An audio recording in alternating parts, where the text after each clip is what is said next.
Hello everybody, I hope you're well. Today I'm going to be doing a book haul for you all. Please note that these are books that have been accumulated over several weeks and potentially several months as well. I don't buy an awful lot of books anymore and I'm trying to be really good with my book buying. So there is a mixture in here of used books, new books. I think there's even one that's been gifted to me, which I'm so appreciative of. But I like sharing what's new in with me because I love then having, when I watch other people's videos like this as well, then being able to recommend them books like, oh, I've read this out of that stack, I hope you enjoy it, and I'm hoping that some people will go, oh, I've read that and it's really good. So apologies for the lighting today, guys. I have just filmed another video and explained exactly the same thing. I'm bulk filming videos today, so apologies. The sun is so bright and the sun rises in this, it comes into this room, this side of the house. I don't really want to film anywhere else in the house because it's not tidy enough. And I've had to draw my curtains. My curtains are pink. So it means I have a little bit of a pinky hue, but I think that's better than me sat here kind of struggling to see what I'm doing and with the sun just like beaming in on my face and then having an awful reflection in my glasses. So we're just going to kind of roll with it, see how it goes, and hopefully these videos turn out all right and hopefully you enjoy them. So I'm going to start off with the second-hand books that I picked up. I picked up Daphne du Maurier's Jamaica Inn on eBay. I bought this for a couple of pounds. I'm not massively enamoured with the amount of creasing on the spine. I don't know if you can see on this one. It looks quite damaged compared to what I was expecting. But it would have cost me more to return it than it would have done to just keep it and buy it.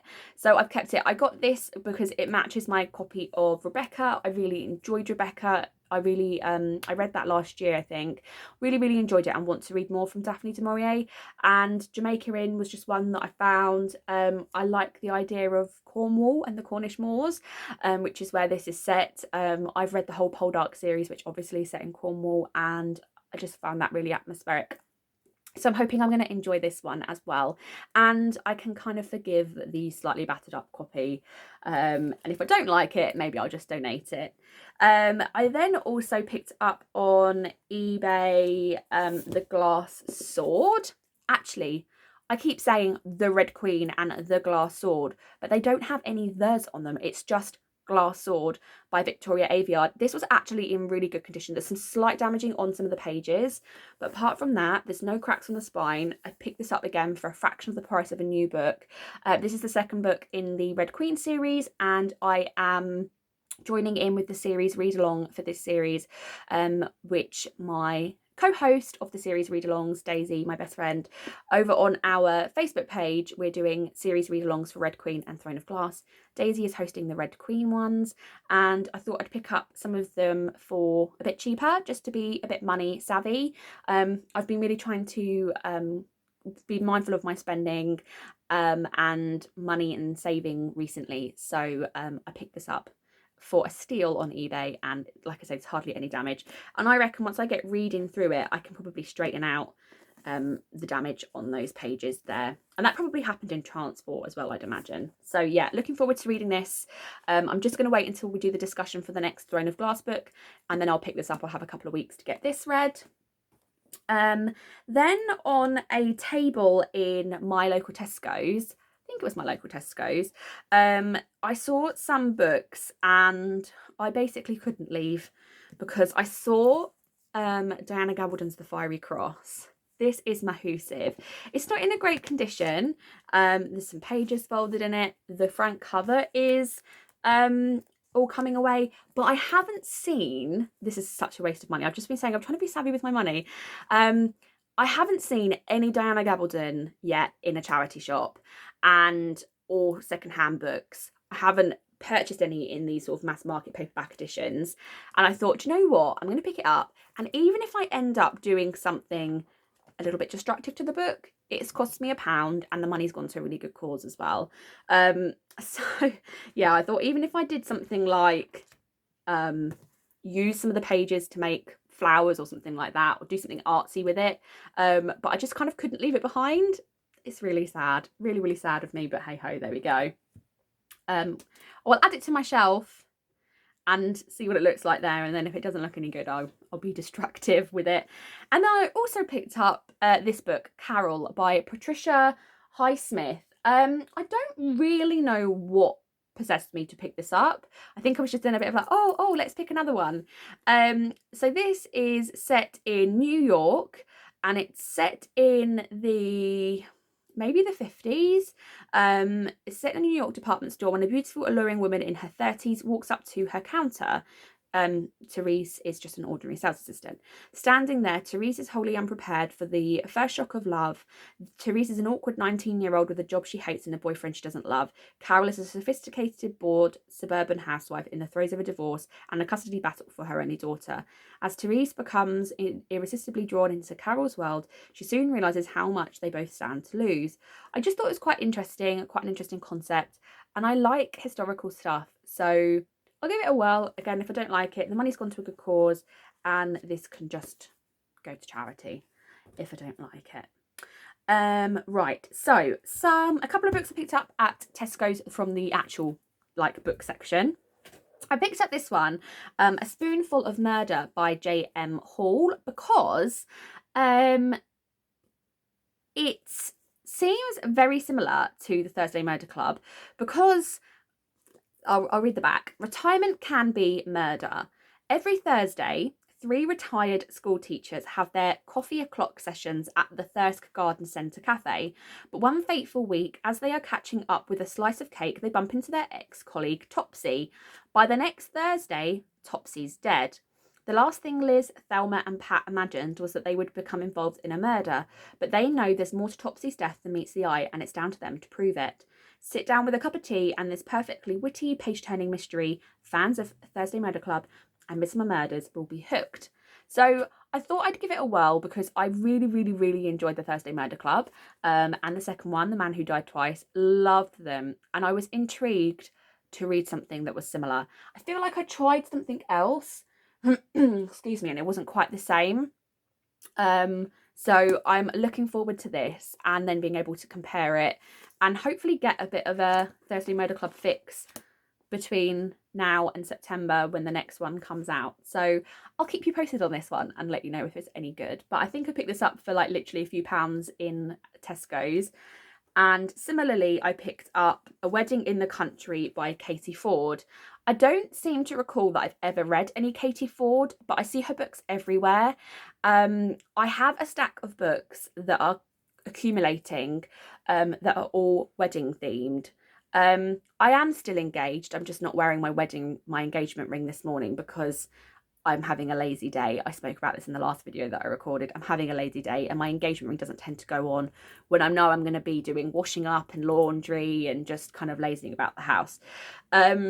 So I'm looking forward to this because it's got a wedding theme, and I do have plans to do a wedding themed month. And I'm thinking of doing it in July because I get married in July of 2023. So I thought it'd be really cute in July 2022 to do kind of like a wedding theme, 12 months to go, a year to go, let's do wedding stuff. And obviously on the run up to my wedding, I'm going to be too busy. So I thought July might be quite a nice time this year next July I'm going to be married. So does that make sense? I've got a whole pile of books that can fit the theme, and I thought, do you know what? I think this was £3 or £4. I was like, I'm just going to get it. It is 1963 and London is beginning to swing. Lizzie has just arrived in town, determined to make the best of her newfound freedom. Her mother may be keen that she should have a conventional wedding in the country to a suitable man chosen by her, but she definitely wants to have some fun first. Soon Lizzie has cut her hair fashionably short, bought herself a mini dress and moved in with 2 of her best friends in a grand but run-down house in Belgravia. Before long, Lizzie's life is so exciting that she's forgotten all about her mother's marriage plans. All she can think about is that the handsome man she's falling in love with appears to be engaged to someone else. I didn't know that this was historic, so I'm looking forward to that. But like I say, anything with kind of wedding on it at the moment, bookish related, is kind of going straight in my basket because I have a whole stack of them now. And I'm really looking forward to reading them. I'm really, really looking forward to reading them and having a whole themed month of July of just reading wedding related books. I think that'll be really, really fun. So Next, I came home one day. I don't know if it was last week or the week before. I think it was the week before. I came home to a parcel that had this book in it. Taylor Jenkins Reid's One True Loves. And it had a packing slip with it, like this. But it didn't have a gift receipt. And I was looking on it, like trying to find out if that would say this person's name. And I was like, definitely haven't ordered it myself. I even checked with my fiance. I said to him, have you ordered me anything? And he was like, I don't even know how to do that. So I was like, from my wish list, something's arrived from my wish list and I haven't bought it for myself. And he was like, I don't even know how to do that, Sophie. So it definitely wasn't me. I posted about it on Instagram, posted about it on Facebook, and Rebecca from Rebecca Reads bought it for me, and it was such a lovely surprise. And I don't think she realised just how much it meant at the time, because I was having quite a down day, and I came home to it and I was like, oh my gosh, this is so lovely. I recently read After I Do by Taylor Jenkins Reid, and I've made it my plan to read as much of her work as I can. As much of her backlist as possible. I've really been enjoying everything that I've read from her so far. So this was lovely to receive. And I got this and After I Do, which I've just read, I got the synopsis mixed up. But this is about high school sweethearts, Emma and Jessie.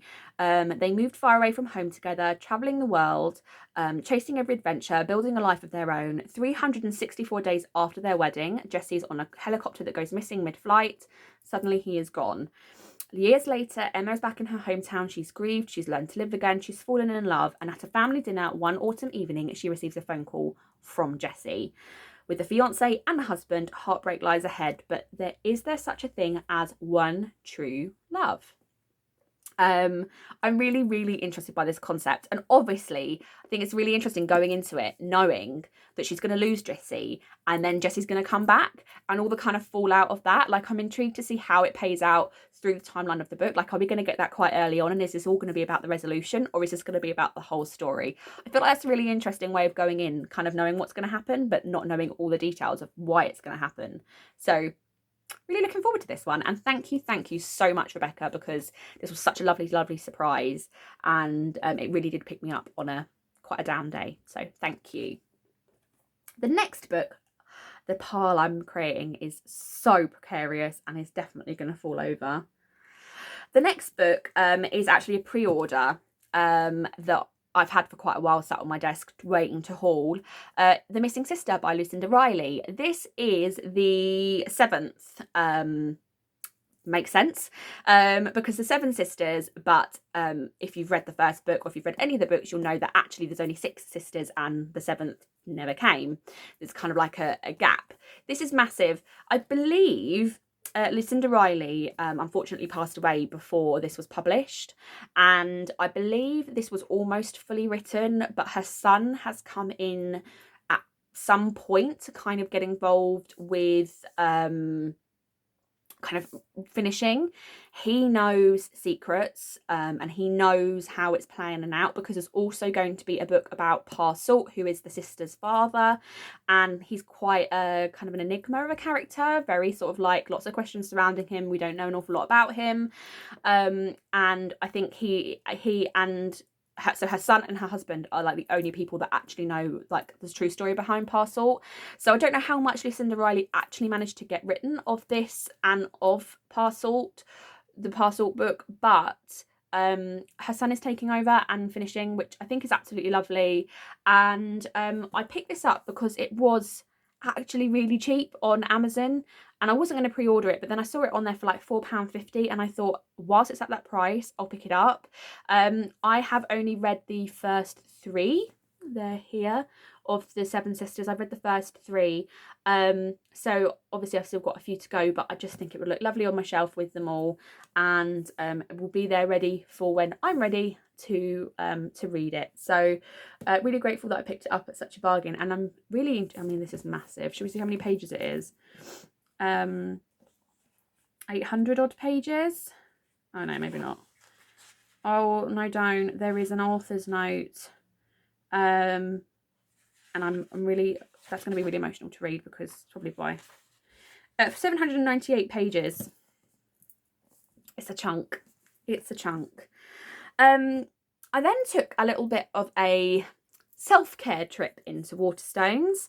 Again, this was several weeks ago now. I haven't bought many books recently at all, apart from these, but these have been here sitting for weeks. So I took a trip into Waterstones because I wanted to pick up All My Mothers, which is a book that I'm currently reading for a in-person book club that I go to.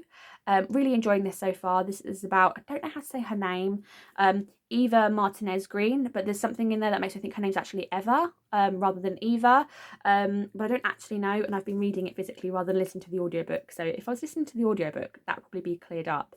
But this is basically about a girl who can't understand why there's no baby pictures of her. She kind of wonders if her parents are even her parents at all, and it's basically her story through piecing bits together and yeah, going on a journey to try and find out who she is, where she comes from, and all about herself. So really enjoying this so far. I'm just over halfway through, and I am really enjoying it, and I've been tabbing it. I like tabbing my book club books because then when we're discussing it at book club, I just hit myself in the face, can you tell? When I'm discussing it at book club, there's bits that I can kind of go back to and quickly find. So obviously that was on buy one get one half price, and I spent ages then looking around trying to find something to fit in with the other half of the buy one get one half price, and I ended up picking up the Fine Print by Lauren Asher. This I have seen since I've picked it up. I have seen it everywhere. Like, I hadn't heard much about this at all, and then I picked it up and it was all I saw everywhere I went. Instagram, TikTok, it was everywhere. YouTube, you name it, everyone's been reading it. This is the first book in the Dreamland Billionaires series. I think they look really cool, the books all together. They also had the second one, which I can't remember what the second one is called. Testing Fate or something like that. And this is about Rowan and Zara. Rowan is business of creating fairy tales, production companies, 5-star hotels, theme parks. Everything can be mine if I renovate Dreamland. Hiring Zara was a great plan until I fell for her. By the time I realised where I went wrong, it was too late. People like me don't get happy endings, not when we're destined to ruin them. And then Zara, after submitting a drunk proposal criticising Dreamland's most expensive ride, I should have been fired. Instead, Rowan Kane offered me a dream job. The catch? I had to work for the most difficult boss I'd ever met. Rowan was rude and completely off limits, but my heart didn't care, at least not until I discovered his secret. It was time to teach the billionaire that money couldn't fix everything, especially not us. So I believe these are like standalones, but they're kind of companions. So it says the Fine Print is the first book in a series of spicy standalone novels featuring 3 billionaire brothers. So they're kind of, I think, going to loosely be linked characters wise, but the stories are going to be quite standalone. But I've seen people read this and really love it, so can't wait to read this. This is on my like priority TBR for the next couple of months. I then also jumped on the hype bandwagon and picked up The No-Show by Beth O'Leary. This has like a whole explanation behind it, and I watched someone else's video, I think, where they read this. I think it was Lorna from Book Lover Lorna.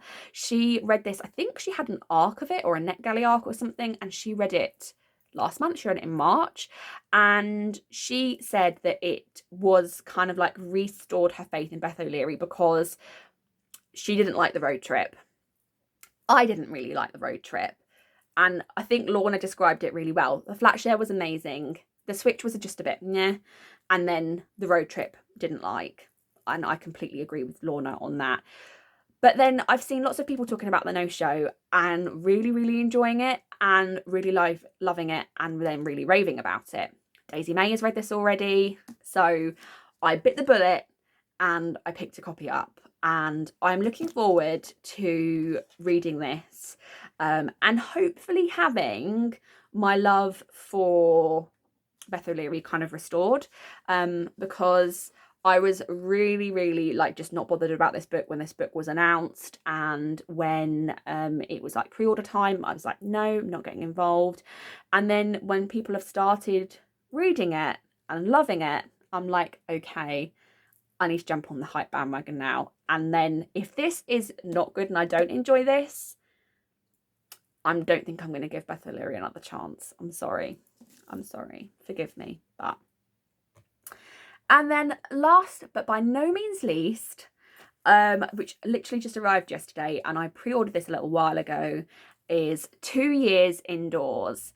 The story of the pandemic in England as told through 100 SP posts. I don't know if about you, but I have really enjoyed following Simple Politics SP on Instagram for the last couple of years and followed them through all of the pandemic and everything. And this is literally a book where they have just compiled their posts from the last 2 years all about the pandemic. And I really appreciated it. I really liked the simplistic, they're called Simple Politics. It's simple, it's simplistic, it's no nonsense. You understand like what's going on, and they really broke down things in a really easy way. Like when things started lifting, and you know, they would say from this date you can do this, you can't do that, you must do this, you must not do that. Let's see if I can find something that kind of shows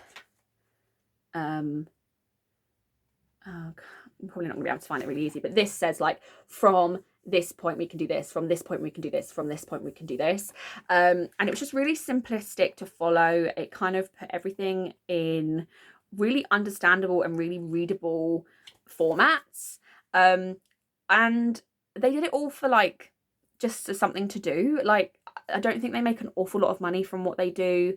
Obviously I'm sure they do brand deals and stuff like that, and I'm sure they have some form of income from their Instagram page because it has become so successful and so widely known.